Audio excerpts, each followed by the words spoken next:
Hari ini di Jakabaring Sport Center kita akan tes mobil DFSK di tanjakan.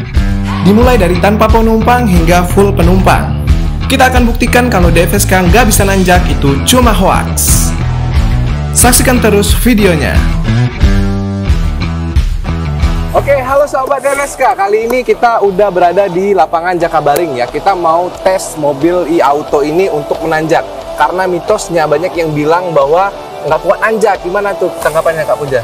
Ya memang sih kebanyakan isu-isu hoax yang mengatakan kalau mobil DFSK e-auto kita itu nggak bisa menanjak. Ya, maka dari itu pada kesempatan ini mari kita coba di tanjakan. Kita bakal buktikan ya Kak? Kita buktikan sama yang memberitakan hoax itu. Iya. Kita lawan hoax. Itu kita udah bisa lihat ya Kak tanjakannya ya. Kira-kira untuk mobil-mobil biasa tuh bisa nanjak nggak? Perlu teknik ya? Perlu teknik. Perlu teknik ya? Perlu teknik dari si supir yang mengendarin. Oke, dan kali ini langsung kita coba dengan mobil e-auto ya? Oke. Baik dari mobil kosong sama ada penumpangnya? Iya. Nanti bakal kita coba. Oke, langsung ikutin terus guys.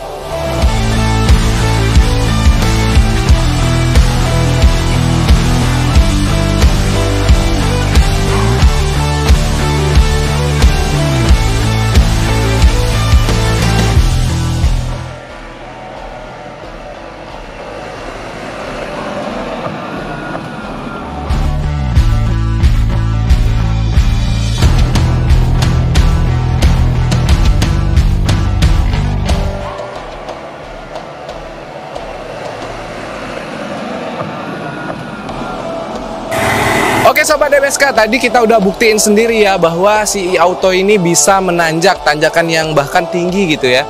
Dan sekarang kita bakal tanya-tanya tadi sama penumpang yang udah kita tes juga. Kita tadi ketemu penumpangnya di jalan ya, ini no settingan. Yuk kita tanya, gimana pendapatnya Mbak setelah menanjak dengan e-auto tadi? Kira-kira bener nggak hoax kalau e-auto tuh nggak bisa nanjak? Nggak bener dong. Nggak bener ya? Ya, buktinya tadi lancar banget. Lancar? Ya. Tapi nggak ada guncangan-guncangan gitu kan? Wah, stabil. Stabil ya, lancar-lancar. Ya. Kalau kakaknya gimana tanggapannya tadi? Enak, mobilnya nanjak kok. Kata siapa yang nggak bisa nanjak itu? Hoax berarti ya? Hoax itu. Nah, sudah terbukti guys, karena dari mereka aja udah bilang bahwa itu nggak bisa, itu hoax tuh kalau nggak bisa nanjak. Karena kita tadi sudah buktiin sendiri, gitu. Oke, mungkin sekian dulu video dari kita. Jangan lupa like, comment, dan subscribe.